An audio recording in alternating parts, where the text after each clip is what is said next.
He withdrew it. After withdrawing it, when he came here again on Tuesday, he withdrew that withdrawal. He said, no, it was Khumalo. I want to invite all the members to take the Human Rights Commission report. That's my question. I want to invite all of you to go and check at the PKTT deployment, the call-up instruction, the paperwork. Who was deployed? Where were they deployed? Where did they stay? So they can see where was Khumalo when the road happened. That whole period, I said to you, General Chika was the one that was my assistant, was heading intelligence. He retired last year. So he was in charge of intelligence, was a major general. Khumalo only arrived at crime intelligence in 2022. So again, information that was fair to the honorable member, which he came here and he presented his facts. Oyster Box, honorable member, it's a very luxurious hotel in Durban. I go there.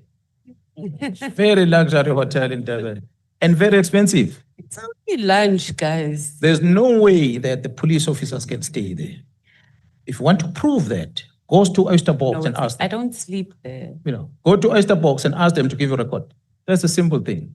Alternatively, the CFO was before this committee. Ask the CFO in black and white to give you entire cost of the PKTT from the first day to the last day. Cost for laundry, cost for accommodation, cost for the SNTs, cost for overtime. Okay. It's in black and white. It's accounted for. Yeah, we do have. So to simple throw a Beverly Hill, not Beverly Hill, to throw Oyster Box as if, no, it's not wrong. But what I must qualify then on this one, honorable chair members, is that the CFO is going to cap the money and say you can only sleep at the 800 rand property. When the members are working, they are going to go negotiate sometimes with the service provider and say, you are costing 1,000 rand a night. We're going to pay 800, that's our limit. But we're going to stay here for a month. And with that deal, the owner of the property will say, no, I take that because it's a long stay guaranteed income. It's fine, we can stay on this discount. So there are properties that members might be staying in. Maybe when you do a research on Google, you might find that the price is beyond 800. But go and check at the expenditure that the state paid for that property. It's as per the approval of the funds. So there's no difference. If Oyster Box had, which I know they didn't, if they had afforded members to stay there and gave them that discount to let them pay 800 rand, there was not going to be anything wrong with it, because the money for accommodation would have been kept regardless of the place where you stay. So it is that which we must always be careful about, because members will feed us wrong information. Just to come, you mentioned the Human Rights Commission report.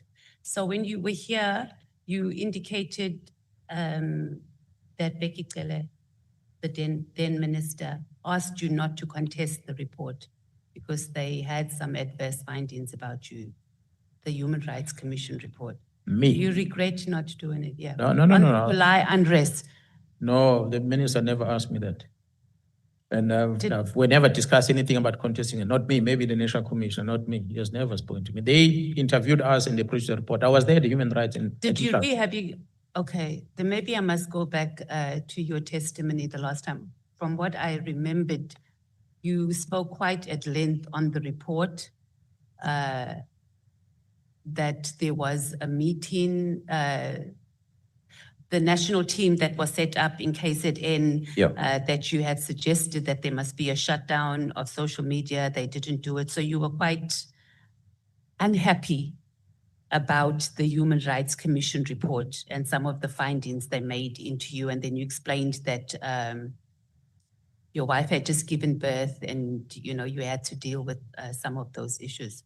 Okay, we'll park that for now because we'll just need to look into it, and maybe the evidence leaders can just do that. But I was under the impression that former Minister Cele had asked you to just let the report go because you were not happy. Honorable members, can I beg with the chairperson to please allow you this minute that I'm going to take from you, because I feel this one must talk about when Honorable Adams is here. The issue of that unrest that involves my child. Honorable Chair, if you will add that minute to Honorable Member, because I'm taking this time from you. Nice to be you, Lieutenant General, because you can even put a minute. Honorable members. We get shut down very quickly. Honorable Adams is here and is listening to this. What pains me is to see a leader of society and coming here and talk bad about what happened in July. And I was there on the ground. I faced the fire. That X5 I talked about earlier that I had bought in Pretoria. I drove that car alone in the car because I was isolating because General Mkhwanazi had died and people that were General Mkhwanazi were with us in the operation. So I had to isolate. In that isolation, I had to go and see the operations. I got into my own car. I drove through Phoenix with my handgun, hoping that someone would attack me and I was going to fight with that handgun. If I die, I die. Because I wanted to see these attacks and these murders that were happening in Phoenix with my own eyes, with no escort. I drove that night. That's a sacrifice that I made. The riot starts and the riot ends, Mr. Adams. The ministers, they come down to KZN after the riots. After the riots, they visit KZN. Why do they visit? It's because their boss, which is the President of the Republic, is coming to visit the following day to assess the damage. So when ministers arrive late at the airport and they drive and they see what is happening around and we brief them, the following day the President lands. I'm the one who's doing the briefing. The following day the President lands. That time we're busy with the mop-up operation. We are cleaning now. The dust is settled. We are cleaning. The President arrives. I'm the one that takes the President around all these sites in KZN. In Durban. Me, this one. The President is satisfied and he hears the plan of how we're going to deal with this and investigation and so forth. He gets on the aeroplane, he flies out.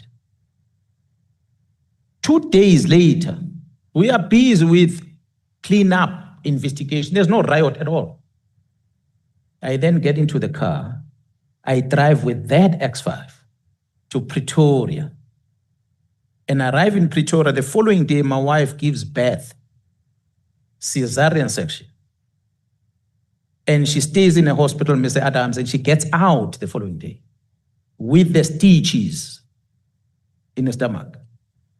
I put her in that X5, Mr. Adams. I drive with her and that toddler, 1-year-old, for 1,000 kilometers, Mr. Adams. And I leave her with a family. I go to the airplane, I fly back to Durban. I'm not there with a child. I left them like, that's a sacrifice that I don't think anyone will ever make. That's what I contributed in this July unrest. To come here and make it look like I neglected the duty, I prioritized the child over the safety of the citizens. You were not there, sir. I was here. So it is that I want to address because it's a very sensitive thing to me, personally. So if I can do that and someone who's a leader of society doesn't appreciate, I take an offense on it. The facts are there. Timelines of the violence are there. We are not in a business of thumb-sucking dates. We must say the riots happened on this day, it ended on this day. This day what happened, and that day what happened, and that day what happened. So when I go, it's because there's no more violence. So for him to say, I neglect the job, it's the same with the former Speaker of this Parliament, who herself said that.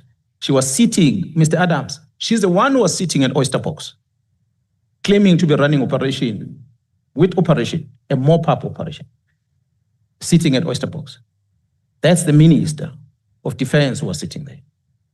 So when I present these things, it sounded as if I'm arrogant before the Human Rights Commission, but I was giving the facts. I was telling the minister that the soldiers don't have equipment to do the work.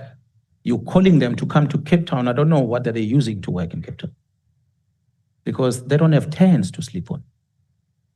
Thank you, Chair. Thank you, Lieutenant General. I think you and Honorable Adams must have a moment. Now at the room, one of us will come out. No. Give us a room, one of us will come.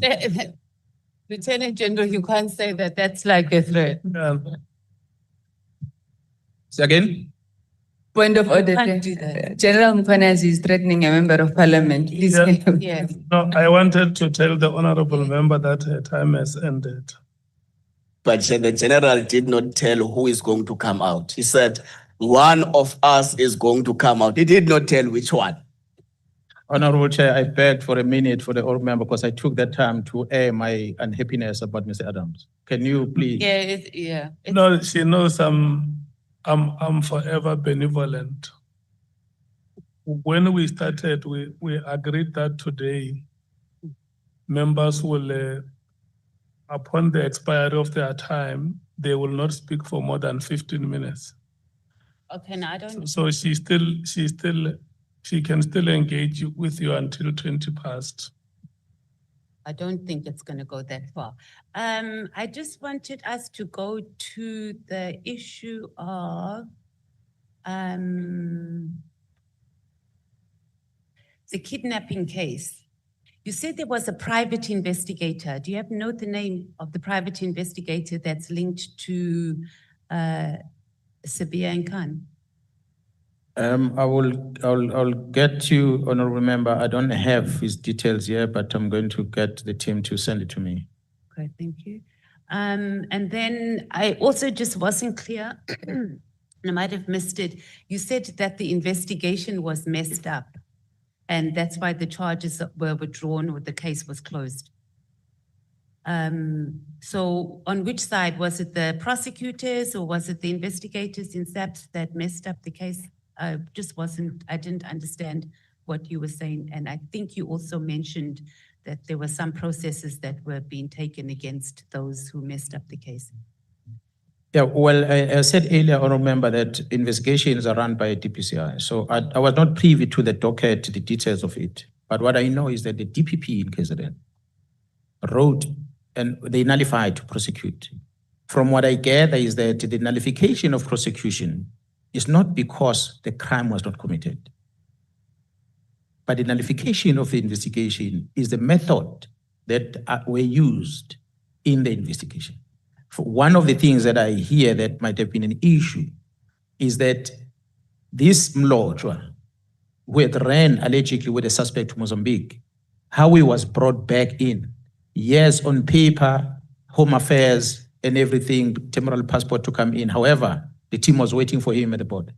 So when he landed, they took him. So which means it was a way of bringing him in, but without using their courts processes in Mozambique. I suspect it's things like those that were technicalities that led into a throwaway case. Not to say the crime was not committed, not to say those people that were arrested were not good, correct suspects that should have been arrested. But again, it's me talking from what verbally I was hearing from the DPP. information But what that was you- written down as a complaint was sent to via NDPP to DPCI. And I'm told there's a disciplinary case that is running currently against those members that were involved in that investigation. Okay, that's what I just wanted clarity on. So as a committee chair, if we can write both to the DPP and also to the DPCI to ask and give us details. The evidence leaders are not even listening. Our legal team is on the phone. So we can just write and get information and clarity about the case, because the testimony we had here was quite long and detailed. So it's going to help us in our deliberations. Lieutenant General Sentamule. So her CV that she presented to the committee was very impressive, Lieutenant General. And personally, I was very impressed. I think I even got teary at some point. So what is not impressive in your opinion about her CV or her experience with starting in a state security agency and then in SAPS? I have not scrutinized the CV, honorable member, but I believe that in a career in the organization might be impressive to some degree. However, one moving within the ranks in the police and the place where you're working, you have to go back and ask the credentials of the person. So for Mkhwanazi to wake up the next day and become the head of investigation, and he has never ran investigations in the past, there's always going to be a question mark. But again, management experience might cover that, might make up for that. So I do not know what her CV entails between the period when she joined the police up until now. But I like to believe the training, maybe the exposure of where she has gone to, a type of work that she was part of, and leadership might have qualified her to be in that position, which means it might be an impressive CV. So I won't dispute that. I will not dispute that. But it's a person that on paper looks something else, but the behavior is something else. So you were talking about her behavior. We did, while she was here and giving her testimony, we did have a conversation with some of the colleagues that we felt that she managed us quite well. And she pretty much agreed. So she was not defensive about anything. She pretty much agreed with issues that we raised, particularly that she failed in her responsibilities for not being able. How do you not know who Kat Mkhwanazi is and you, the deputy, deputy commissioner, etc. But she just kept saying she should know better. But having said that, you saying that the way she carried herself or her performance in her job, you removed her or you transferred her when you were acting national commissioner out of crime intelligence. Why? I've said it before, the abuse of the secret funders account and the resources of crime intelligence for personal use. So so she was just transferred. Was there any DC processes or anything that you investigated? Investigation were being conducted. Investigations that I did not see the end of it because General Pierre came in. So up to now, there hasn't been, from what you know. So well, when you transferred her, Lieutenant General, did you also instigate an investigation? That's correct. Into that, and then you left, and you don't know whether that continued or not. She went through the ranks more. I like to believe that some of these investigations were stalled. One of them was Motley. We had removed Motley from crime intelligence. We've launched an investigation, but after we were gone, he was back at crime intelligence. So I think also as a committee, we should also write to find out what happened to those, particularly with Lieutenant General Sentimule. What happened to those processes?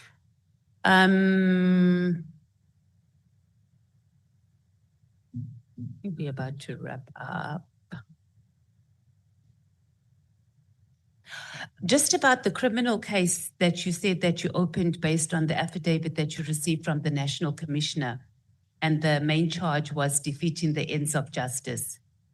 And then you further stated that in your complaint in the matter that the investigation has been conducted by detectives in KZN, and that key statements, including from Lieutenant General Sabia, have not yet been obtained. That's what you told us the last time you appeared before us.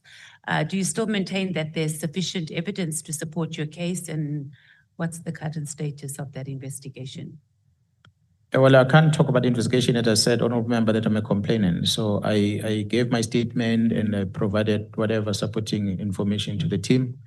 The information last that I was informed about was that they were able to retrieve the information that were deleted by both the ministers and the chief of staff from their equipment that was seized from them. So they were able to retrieve that, and then they did the analysis on that. So that's why they could highlight me some of the things that they picked up on. Okay, so that's what you spoke about earlier. And then just to conclude, you, in your statement to us, you indicated, you spoke about the judiciary.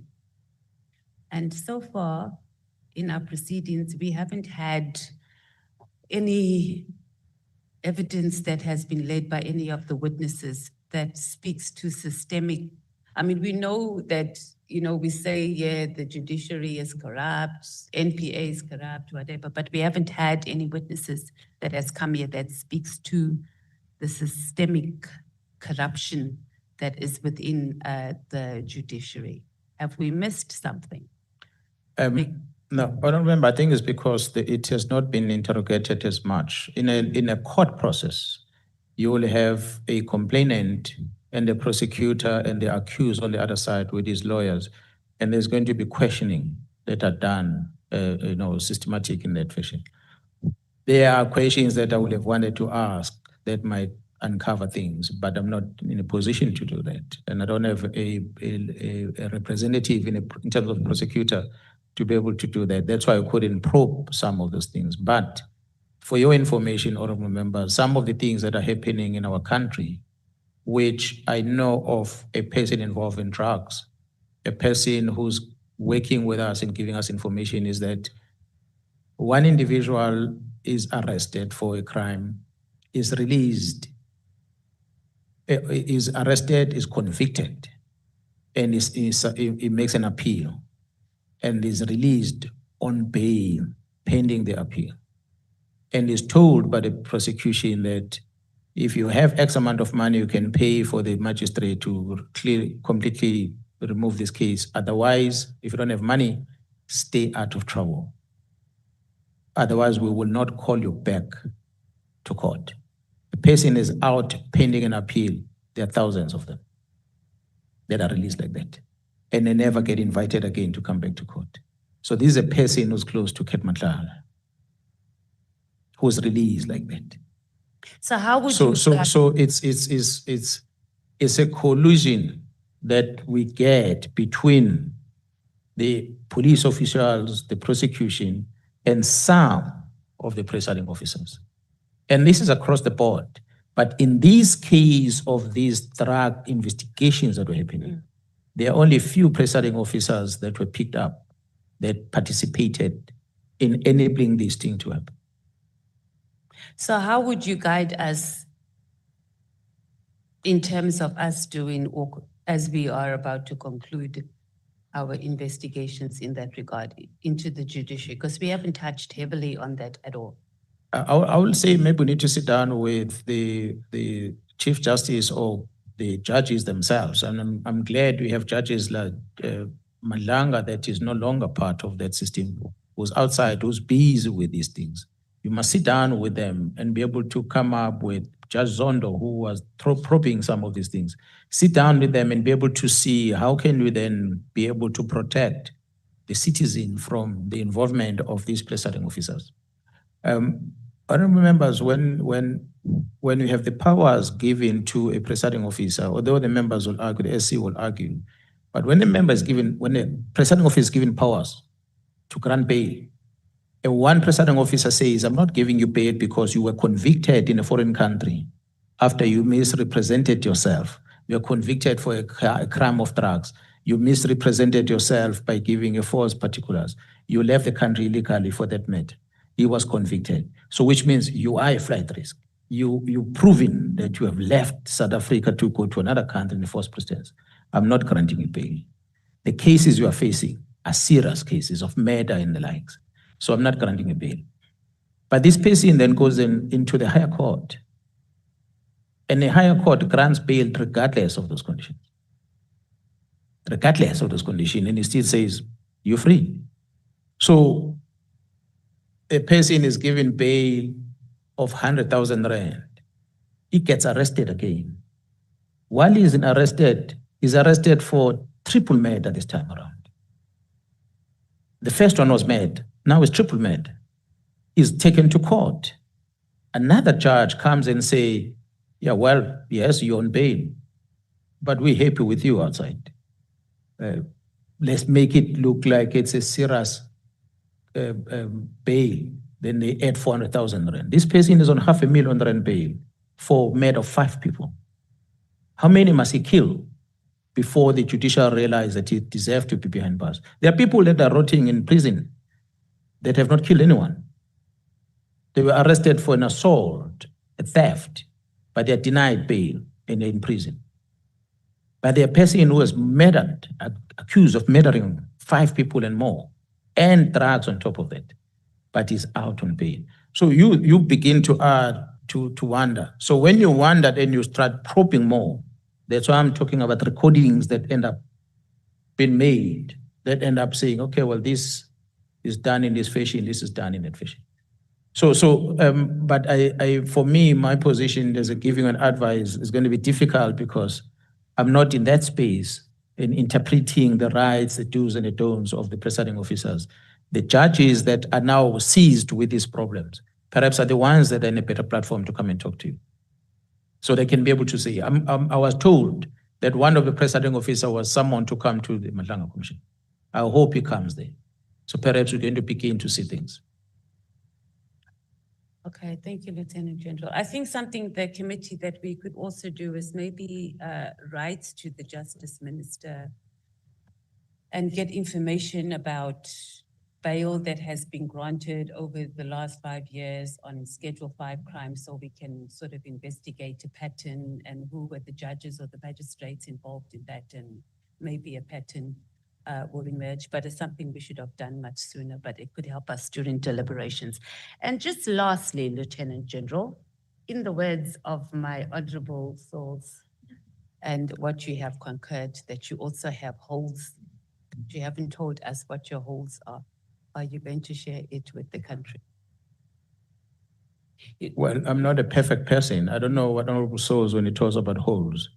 And my understanding on his terminology means that everyone has got shortcomings one way or another. Nobody's perfect in this world. So there might be things that I might do as a police officer in my line of work that are wrong in law, that are wrong in front of the eyes of the public, but I still do them. If such I'm told about, I will acknowledge that, okay, well, I shouldn't have done that, I shouldn't have done that. Does not necessarily mean that. Has anybody told you that you've done things that are wrong or you should have done better and that you've reflected on and you agree with? Well, I will be reprimanded at home, my wife will reprimand of things and I'll reflect on my own and say, yeah, no, I was wrong in doing this. Even at But work. you're avoiding the actual question in relation Even the to work, your job. you know, Thank even you. at the workplace. Thank you so much. Oh, you see how you Can we Even the- get, you're gonna next, appeal for another minute for me, Lieutenant. we must be, Joking. Thank you. we Ida. must be consistent, honorable members. Pangazita.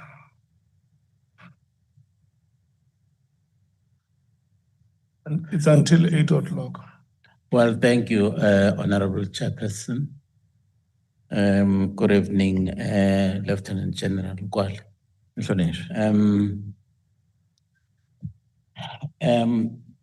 I'm going to invite you to just travel with me through the Paul O'Sullivan testimony.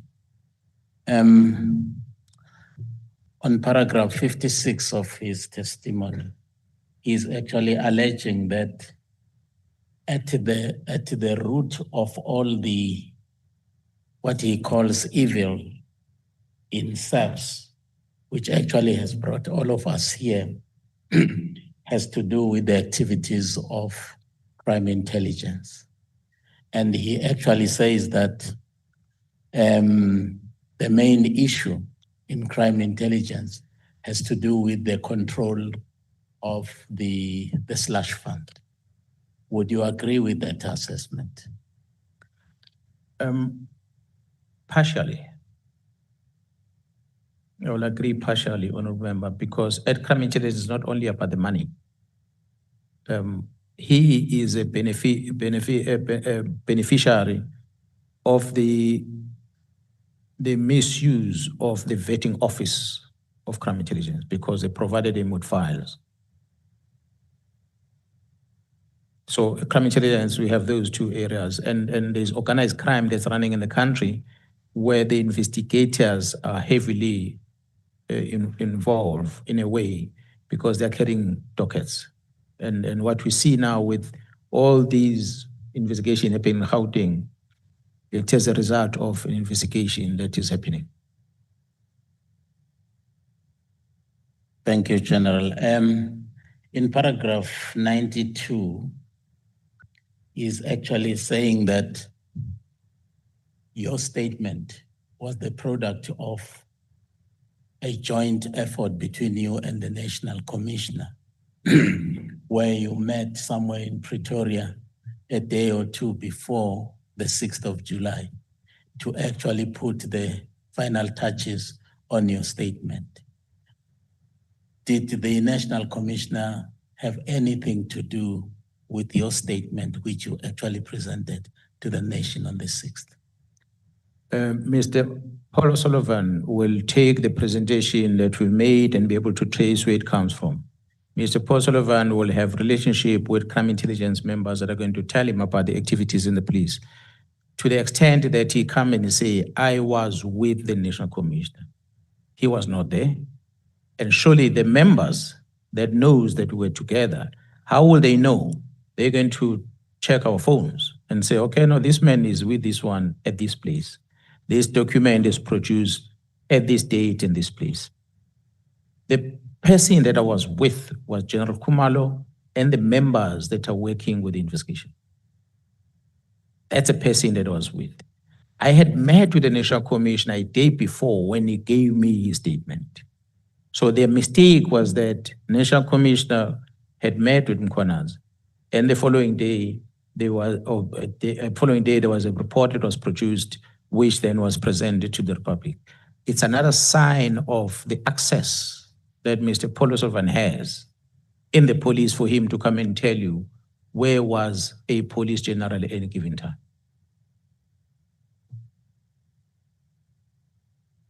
General,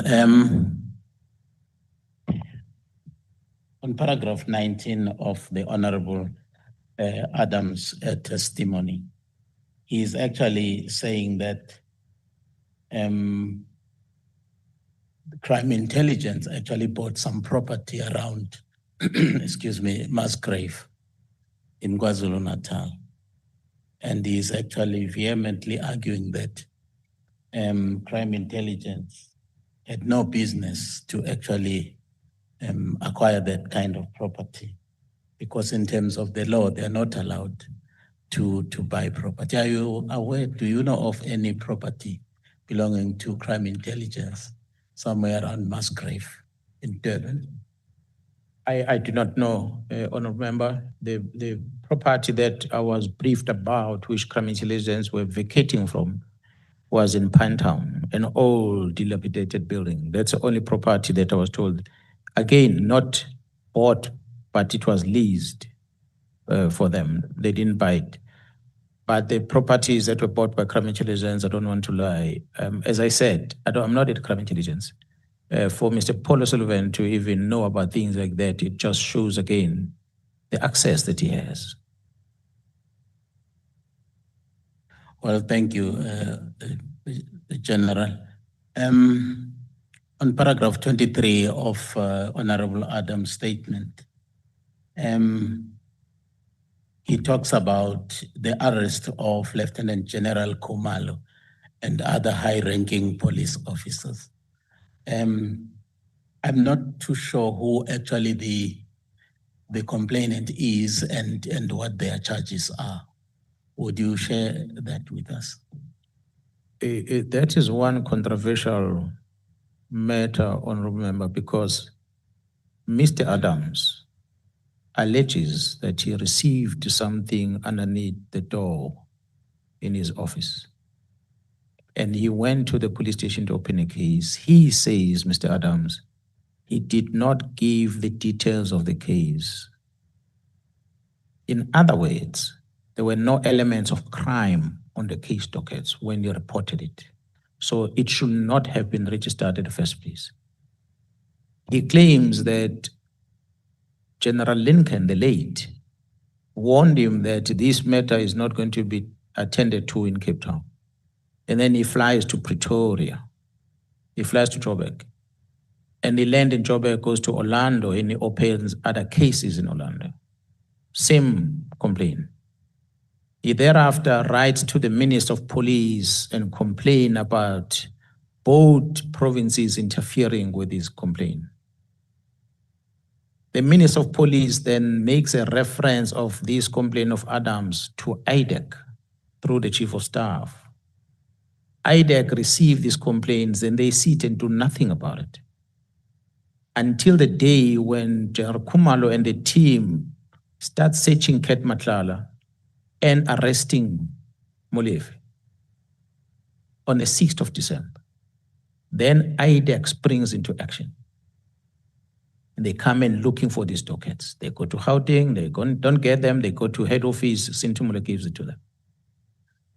But fast forward, in June 2025, 6-7 months later, they register a case in Brooklyn, IDEC,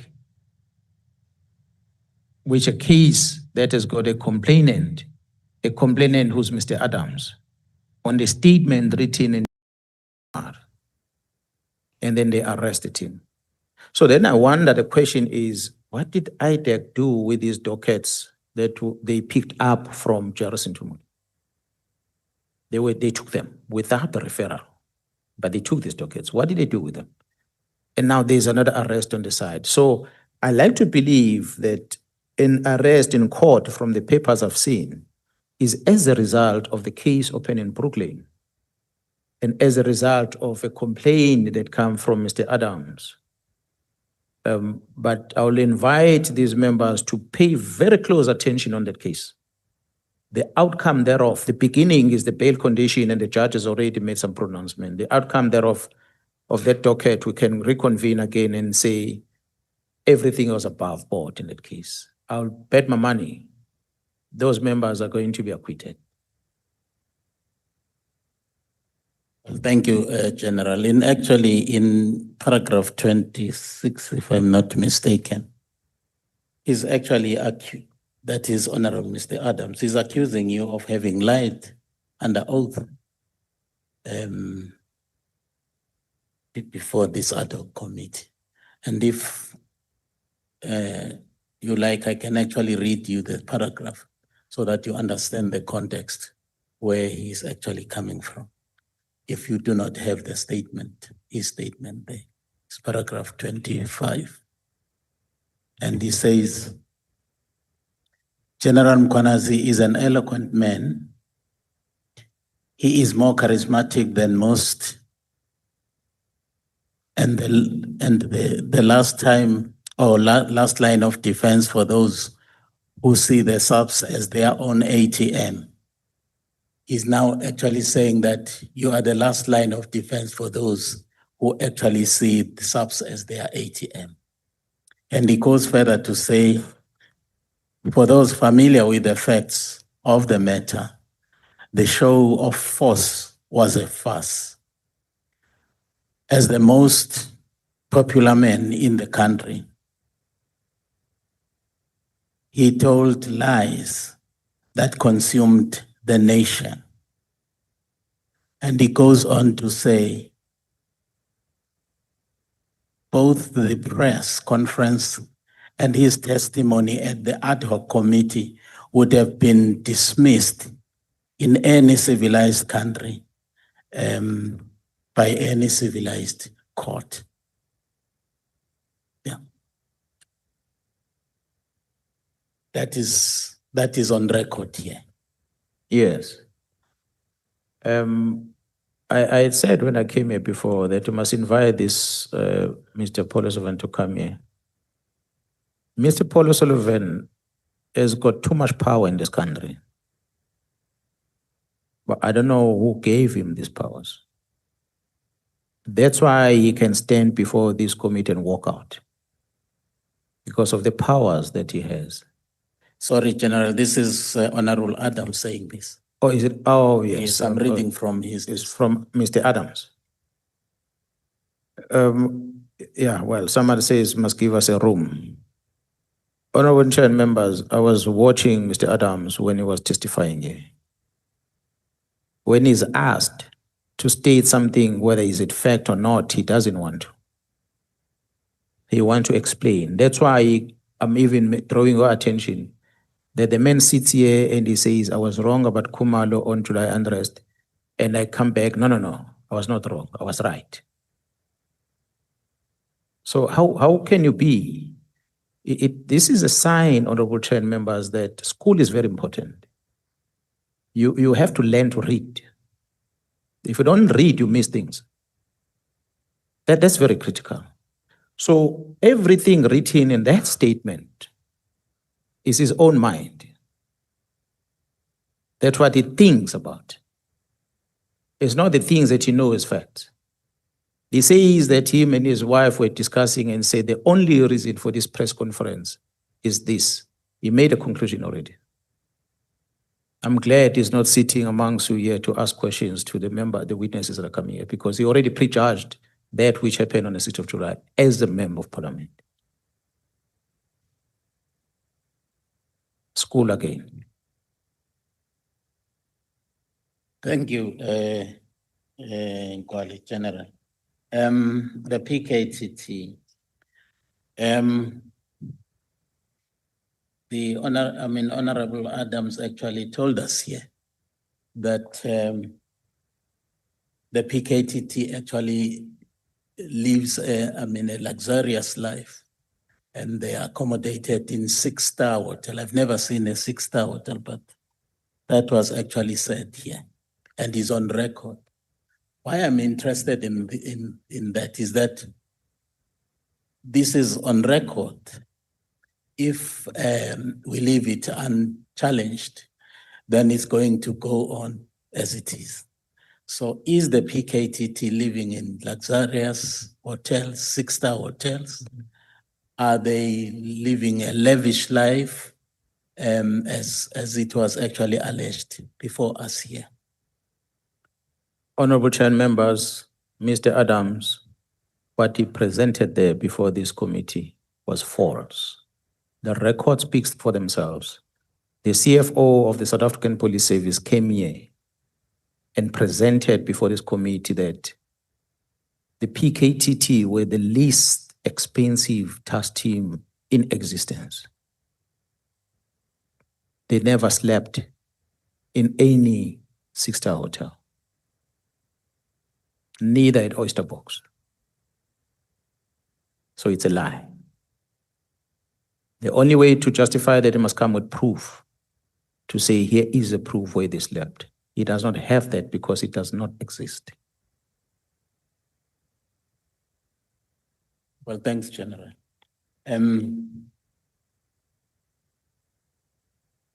We had also some comments being made under oath that Lieutenant General Mkhwanazi, quote unquote, is a constitutional delinquent. Do you regard yourself as such?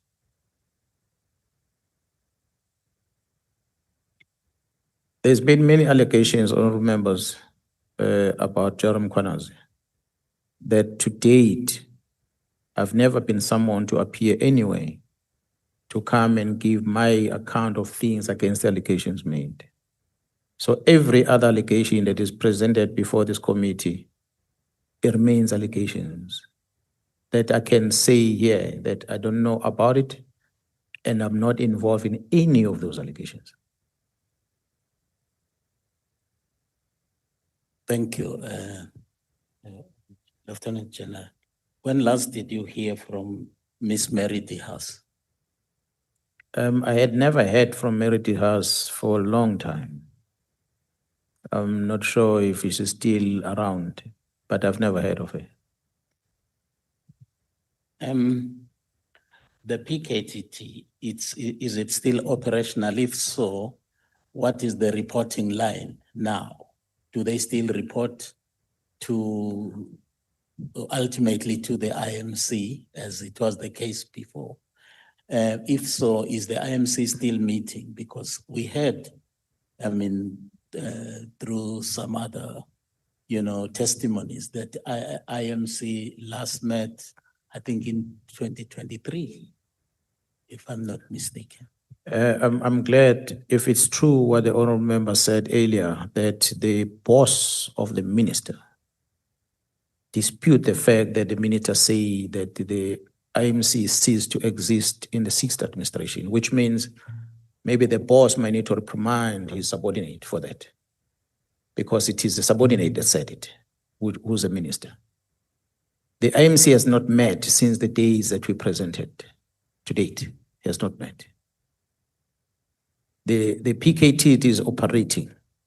I've assigned the Deputy Provincial Commissioner Kopal to oversee the work that they do, whilst General Kumalo at times still gets some information about the activities they do, but General Gopal is overseeing what they do in KZN. There is a new PKTT that has been established. Some of the members from KZN has gone and joined the new PKTT. And this PKT has been established in Gauteng province. I do not know their command structures, but they are there in Gauteng operating. So we have two PKTTs now. Well, thanks, General.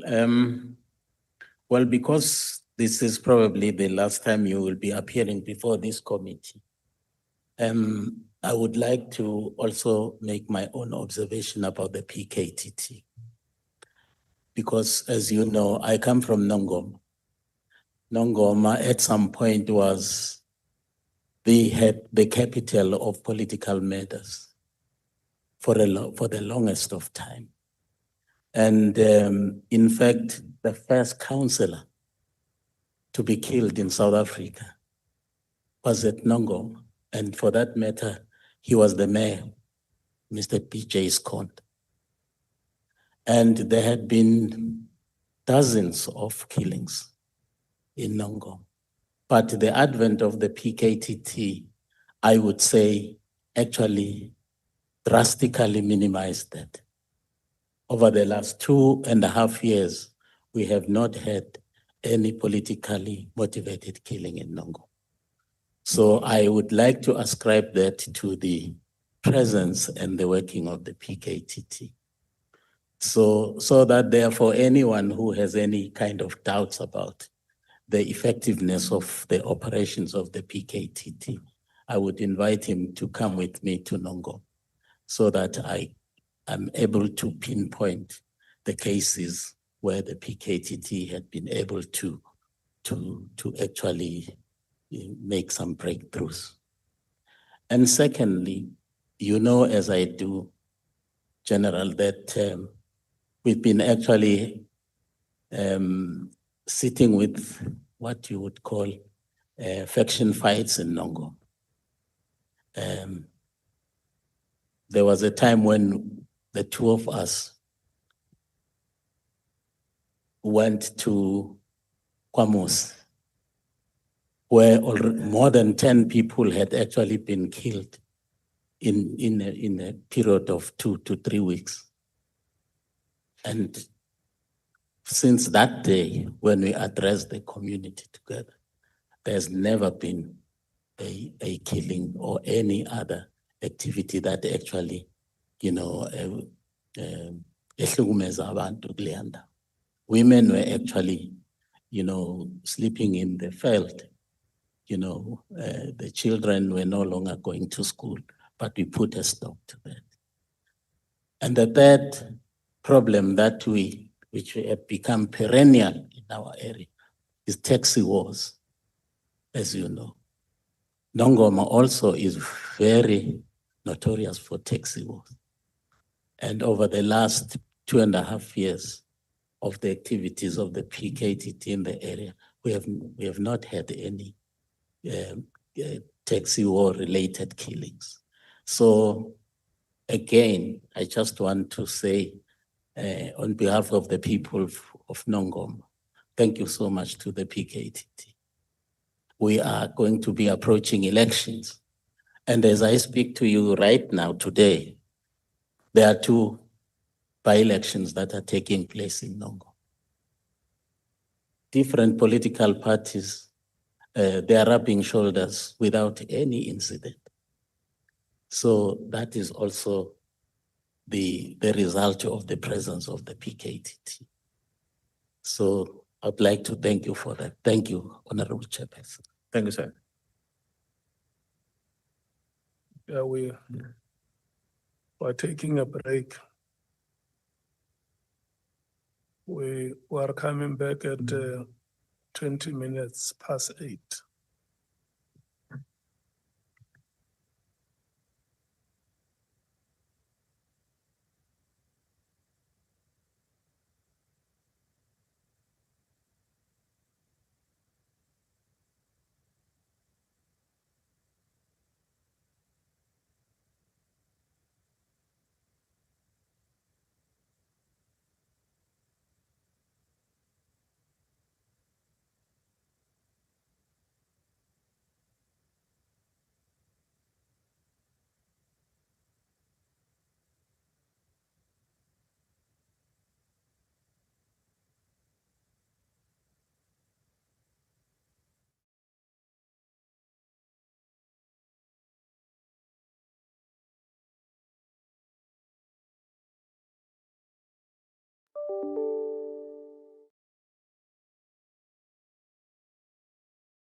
of the CCTV footage of the said act and also sent that to Nkosi. Someone who knew the murderer had managed to get hold of CCTV footage of the murder. Can you repeat that again, Commissioner? Was this not something that needed immediate investigation? Because someone who knew the murderer had managed to get hold of CCTV footage of the murder.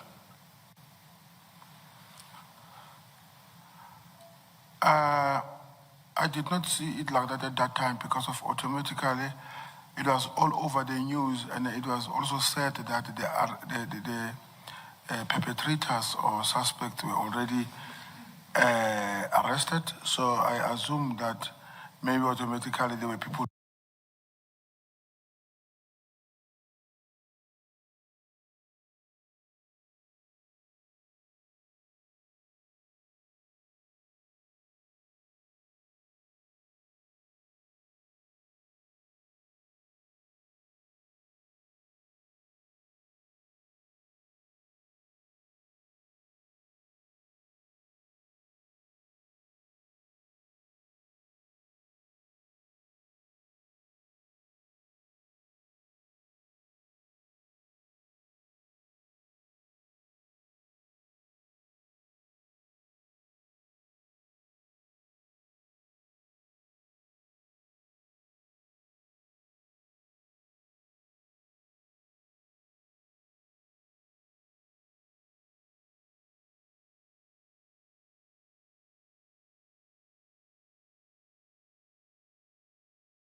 Paradise like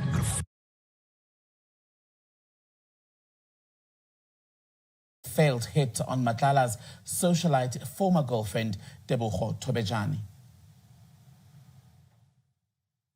In respect of accused number 5, Ms. Nzama, your matter is postponed for pre-trial to next week, Wednesday, that is the 25th of March, 2026. You are on bail and your bail is extended and you are warned to appear on that date. Furthermore, in respect of accused number 5, the NPA is ordered to respond to the representations made on behalf of accused 5 by close of business on Monday, the 23rd of March, 2026.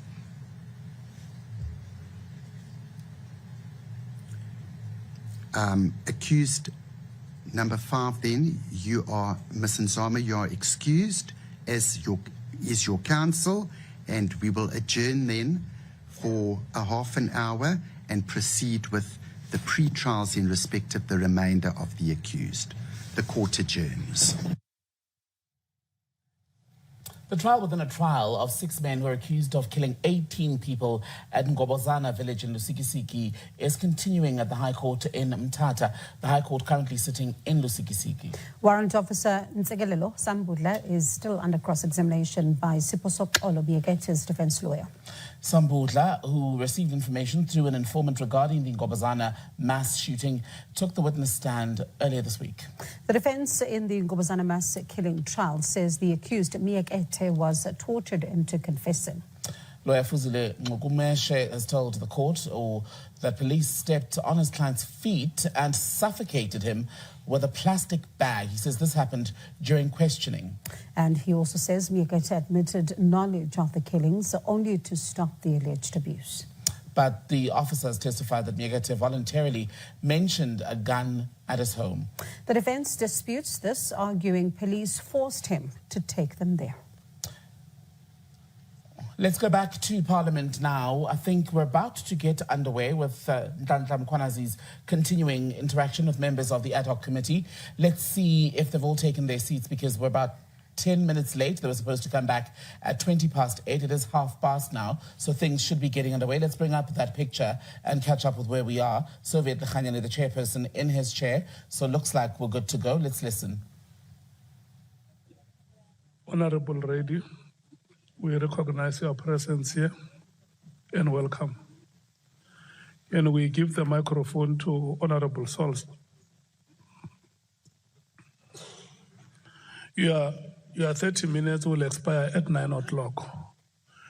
And you will be on the discretion of the chairperson for no more than 15 minutes. Your time starts now. Thank you, Chair. Just want to confirm is Mr. Romano ready for me? Because I don't see him in the chambers, and I will need him in like 2 minutes, Chair. I have arranged with him, but I don't see him in the chambers. Yeah, Mr. Romano is the man. All right, I see him now, and he's indicated he's ready.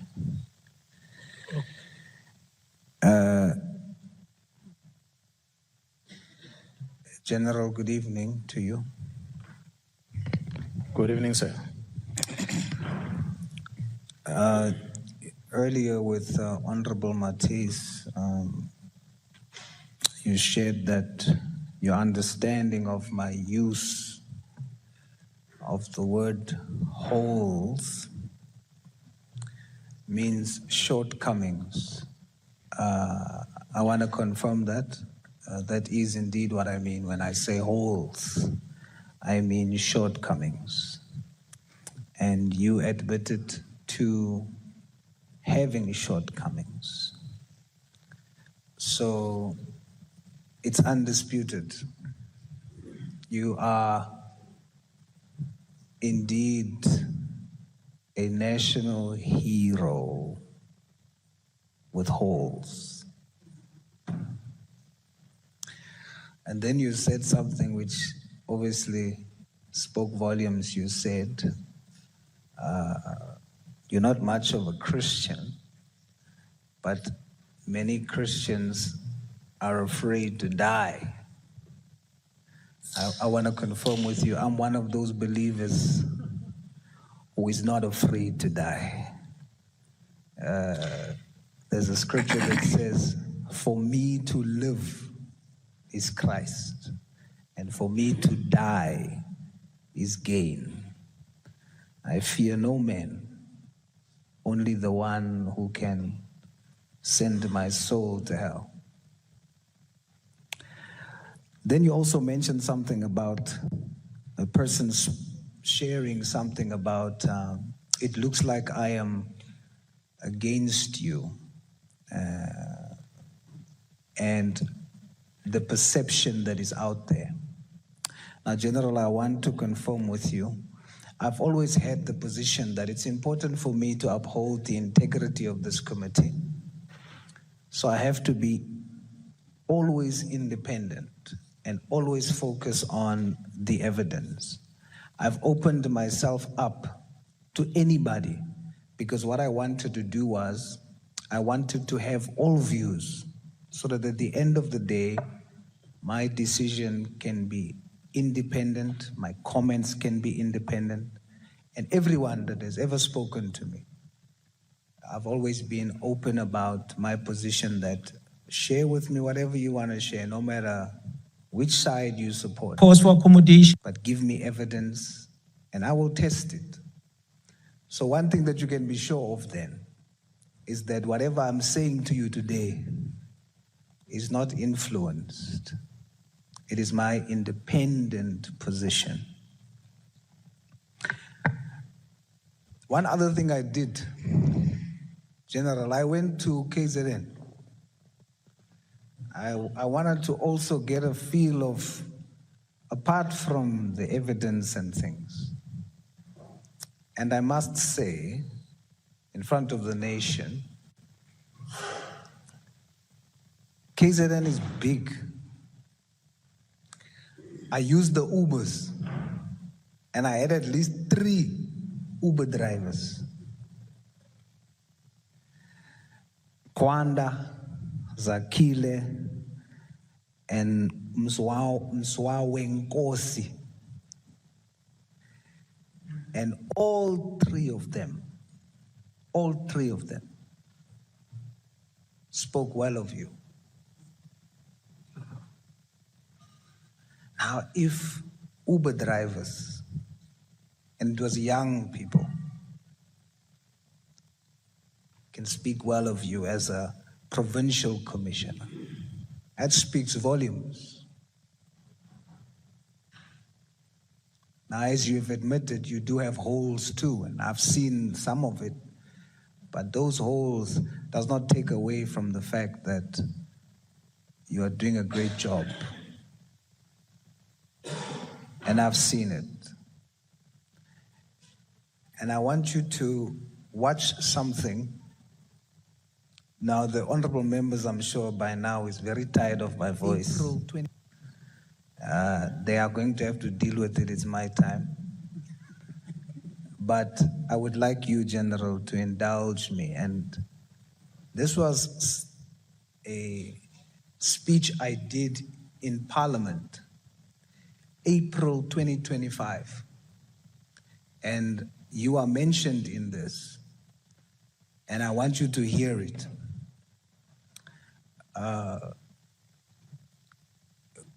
Would you indulge me, General? That's correct. I was just making note of the speech so I can be able to recheck it again. But I'm listening. I was about to say, as you were. Mr. Romano, please. Frustrate my colleagues. Kendrick Lamar, a popular American musician. Thank you, Honorable Chair. Greetings in the wonderful name of our Lord and Savior Jesus Christ. Kendrick Lamar, a popular American musician, in his Super Bowl, saying that the former slave masters who infringed upon the human rights of the former slaves are not like us. But surprisingly, the descendants of the former slave masters danced along to the tune in agreement, and the question is why? Because every system of oppression and slavery is built upon and kept alive by the ideology that they are not like us. For as long as whites say of blacks, they are not like us, and blacks say of whites, they are not like us, then we will have a bill of rights with a system that is still not right.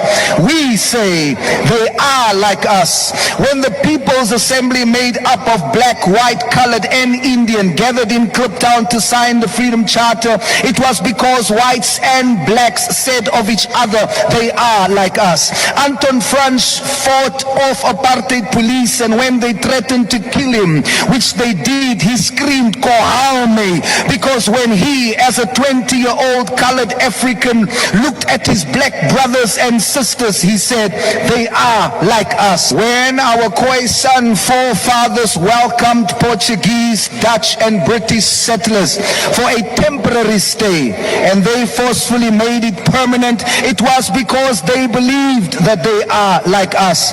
If we are going to deepen social justice and human rights, we as South Africans will have to say, I am you, and that is Ubuntu.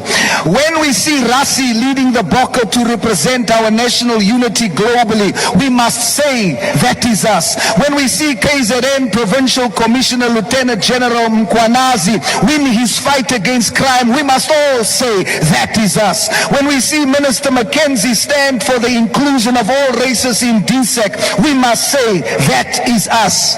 We will only deepen social justice and human rights when those who are corrupt amongst us, whether white, black, colored, or Indian, of them we must all say they are not like us. Those amongst us who loots, they are not like us. Those amongst all of us who are racist, they are not like us. Those amongst us who kidnaps our children like Jocelyn Smith and rapes them like Kwekwe, they are not like us. Those amongst us in the GNU who continuously returns to their default colonialist setting of arrogance, who pretends to fight for all South Africans against the VAT increase, but when asked for alternatives, they speak only of Cape Town and Richards Bay Port's devolution, exposing that they are only concerned about what they consider their country, Cape Town, and definitely not the poor parts of it like Mitchell's Plain and Langa. Of them only we must say they are not like us. And Federan, we don't have a bill of black rights, colored rights, Indian or white rights. We have a bill of human rights. We won't take 4 acres and a mule. We shall pay market value for it and share the rest fairly until we are all owners. We are all South African. We are all Africans in particular. Awelani, Ayo, Salute Massacre. They not like us. They not like us. They not like us. They not like us. They not like us. They not like us.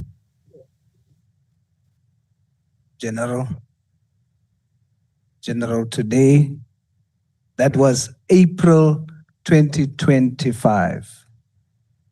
Today, I want to look you in the eye and tell South Africans that is us. I mean it. Thank you, sir.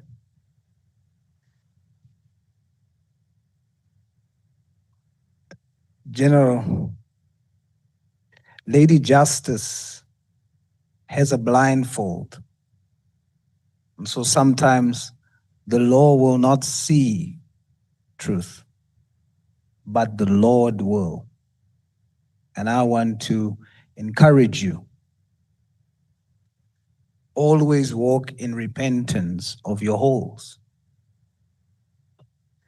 I'm about to close. And I want to say 2 things to you as I say goodbye. 1, I have something I disagree with you with, and a lesson I've learned from you tonight.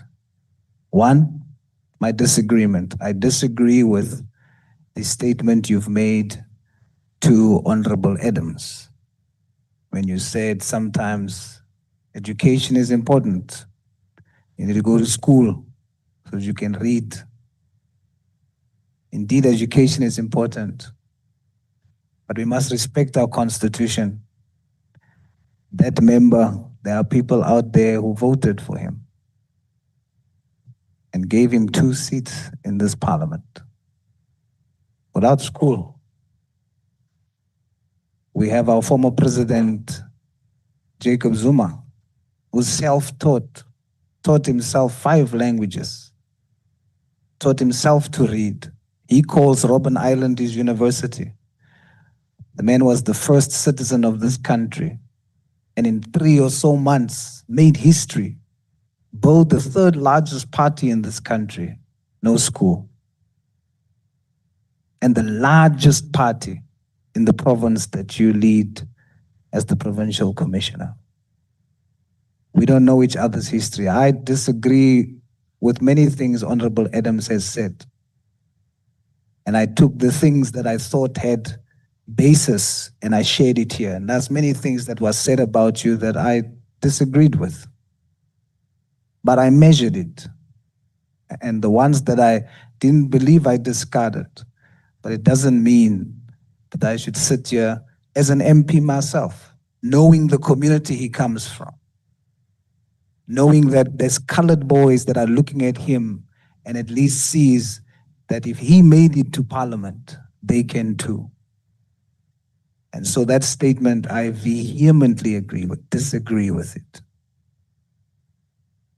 The lesson I've learned from you, when you said, you didn't mention the meeting that you had with Ket Matala at the time when you came to testify because there's information, his life at risk and so on. What I've learned from that is that sometimes the right information in the wrong room is dangerous. General Mkhwanazi, I wish you well. I wish you all the best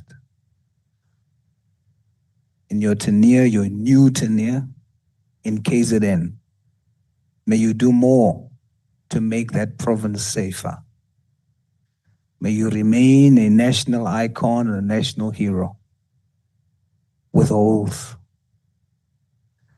God bless you. And remember, God has entered the ring. Salute, General. Thank you so much, sir. Salute. What did I say to you when we started here? That today is the day the Lord has made.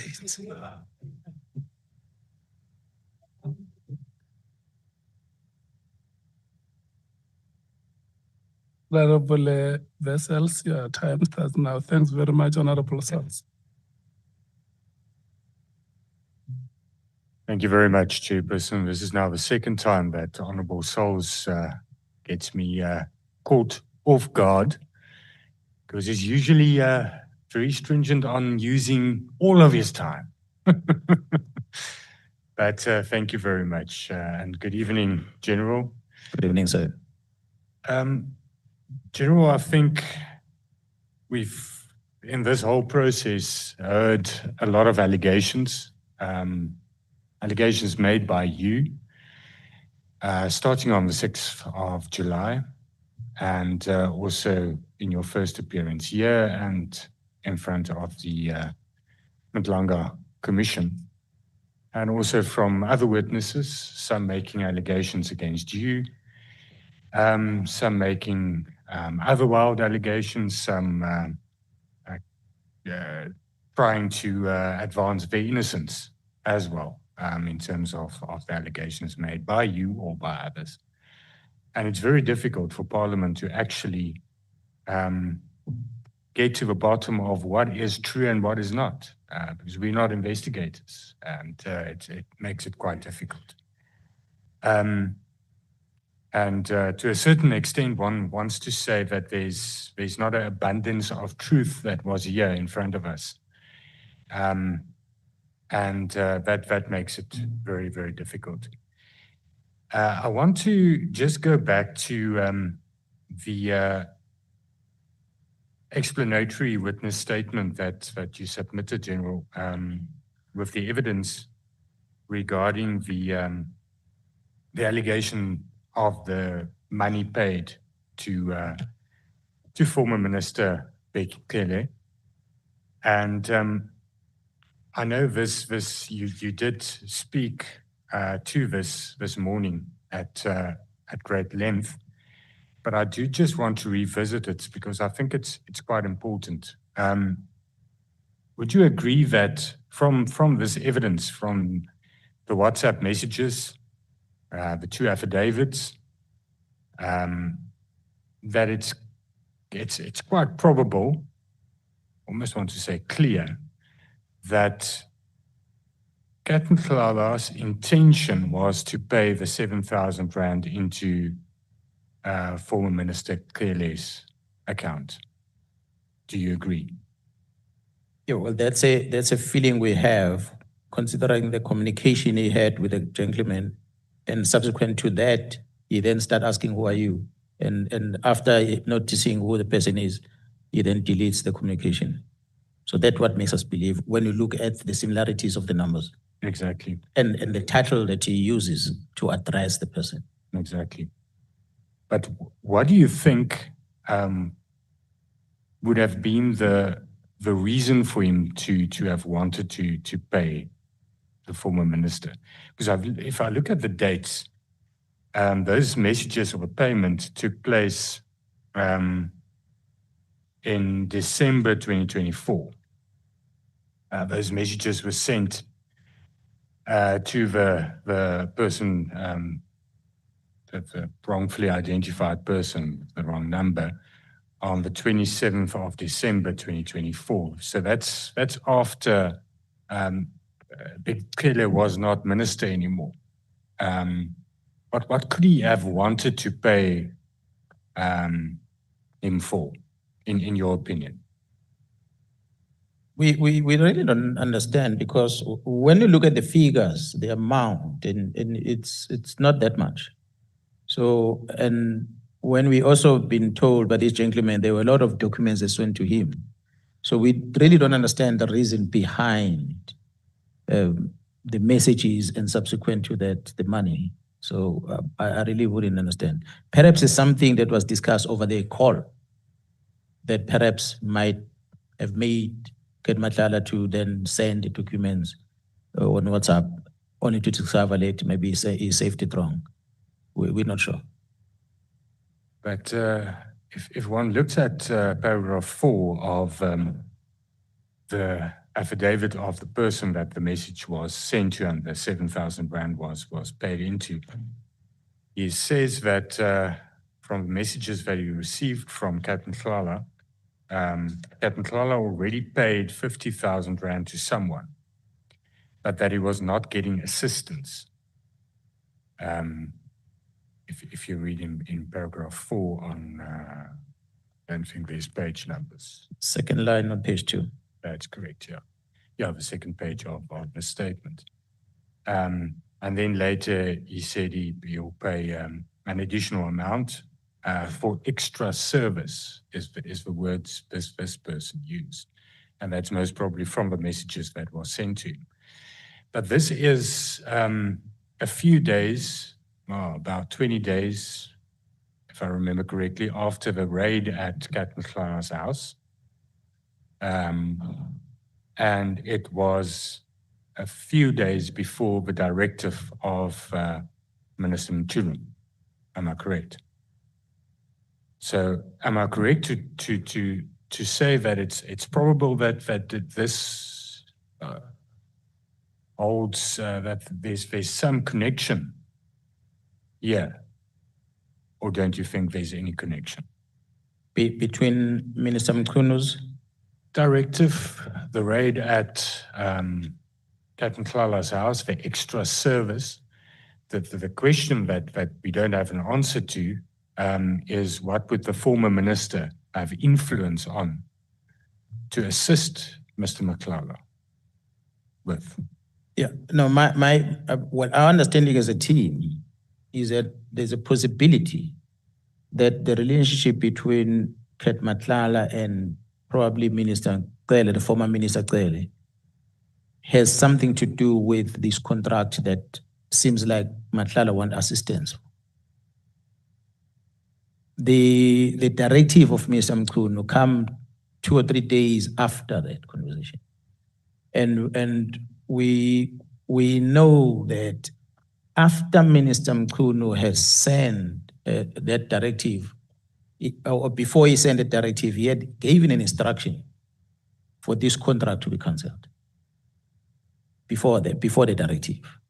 So surely if there was a connection between the two of them, I don't see why would then Nhlanhla engage with Cele on this if it was.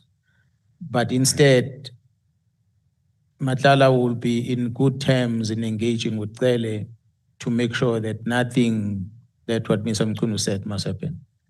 But Minister Mkhwanazi had given a directive that something is not right with this contract, so therefore something must be done to correct the wrong. See, because if one also looks at the messages that were sent to this person by accident with the wrong number, wrong digit in the number, there's a lot of documents that were sent and it was deleted. Now, the problem is, or my thinking is that we heard from other witnesses the allegation that former Minister Cele is ruling the South African Police Service from the grave, was the words that were used. The National Commissioner denies that. He says he can't see truth in that. But do you agree that if one looks at this, it makes one think, because there's a raid, there's a search at the premises of Captain Nhlanhla. We saw the messages between Captain Nhlanhla and Brown Mkhwanazi, that there's an unease about what's happening now. He pays someone 50,000 rand and he says to what he thinks is Minister Mkhwanazi that is not getting the assistance that he actually wanted. And then he pays an extra 7,000 rand. It is a very small amount, strange amount. But it seems as though he thinks that Minister Mkhwanazi would be able to assist him in this criminal issue. Or am I sitting with partners? Well, I wouldn't know. What I know is that perhaps in regard to what happened on the 6th of December, is that Mr. Nhlanhla's property was searched. Yes. And firearms were taken. But he was not arrested. The only thing that happened there was a search and firearms taken. So when he engages with General Cele in relation to the firearms taken, in relation, or if he engaged with him in December, I would like to believe perhaps it might either be about the firearms, which I heard General Cele talking about, or alternatively, something to do with what Minister Mkhwanazi has started in dealing with the contract. But what we know from communication is that the only communication from Ket Nhlanhla that we see at the time when they were engaging, it's from the phone that was found from him later. There was a phone that was found from Ket Nhlanhla on that raid of the 6th of December. But I'm told that they couldn't open the phone. So as a result, they could not see what was inside, and the phone was given back to him. So that's a communication that is missing. But the other communications that happened thereafter are the ones that takes us back to that conversation of December. But we know that during that December time and going forward, it was with Mkhwanazi, and it was also with that Mr. Suleiman Karim from Northwest. Those are the two people that CAT seems to have approached for intervention on the contract. On a different issue, but you now mentioned phones and data on phones. You earlier spoke on the devices of Minister